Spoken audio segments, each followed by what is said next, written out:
دل کی عطا گرائیوں سے گزشتہ عید مبارک۔ اور آج ہم یہاں پہ اکٹھے ہوئے ہیں اور میں آپ سب کا شکر گزار ہوں کہ عید کی چھٹیوں کے اگلے دن آپ یہاں پر پورے پاکستان کی نمائندگی کرتے ہوئے یہاں پر تشریف فرما ہیں۔ تو آج میں عید کے اس موقع کی مناسبت سے پاکستان کی معاشی ترقی، استحکام کے حوالے سے آپ کو ایک ادنیٰ سی خوشخبری سنانے آیا ہوں، اور اس طرح وہ اللہ تعالیٰ کے فضل و کرم سے وعدہ پورا ہوا جو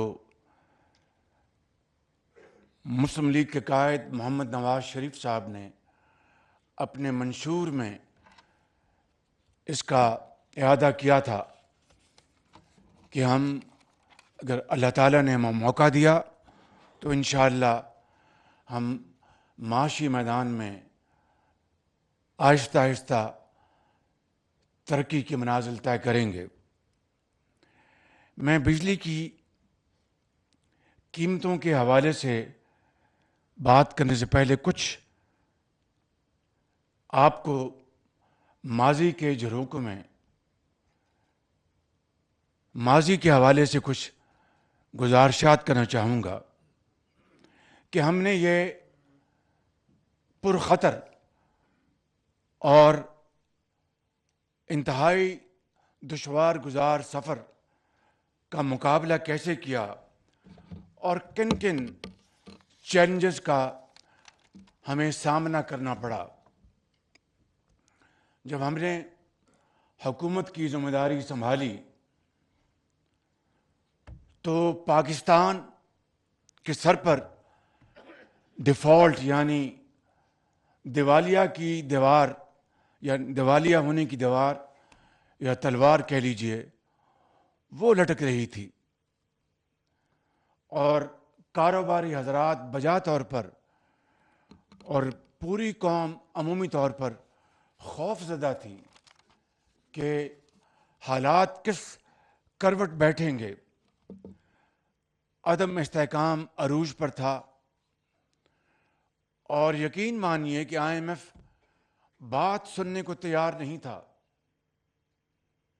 اور حالت زار یہ تھی کہ ایندھن اور بنیادی ضروریات کی امپورٹس کے لیے LC کھولنے کے لیے بے پناہ مشکلات کا سامنا کرنا پڑ رہا تھا۔ میں تفصیل میں جائے بغیر یہ کہوں گا کہ بعض اوقات مجھے خود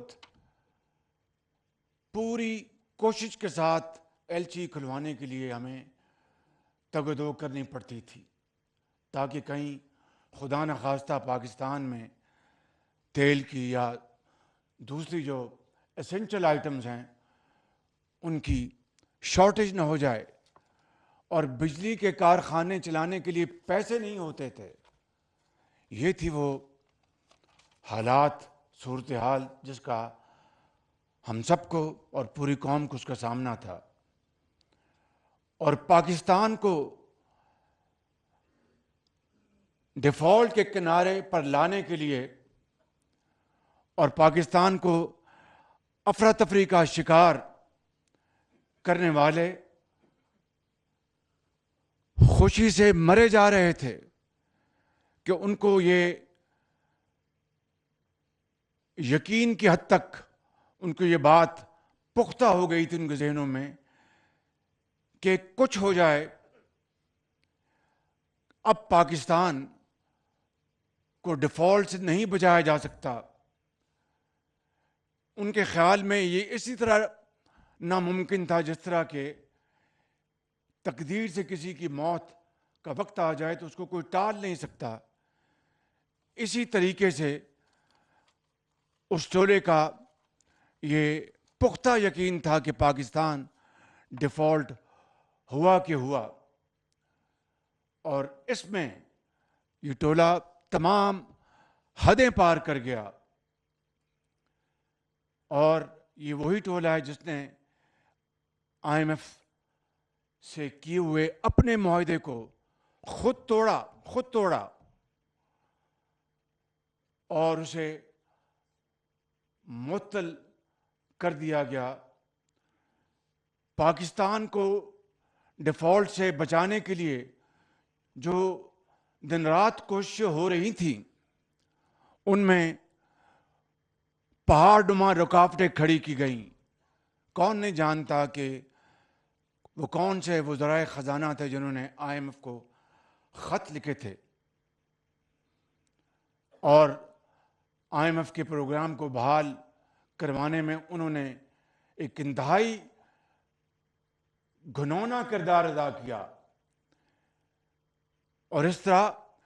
اپنی سیاست کو ریاست پاکستان کے مفادات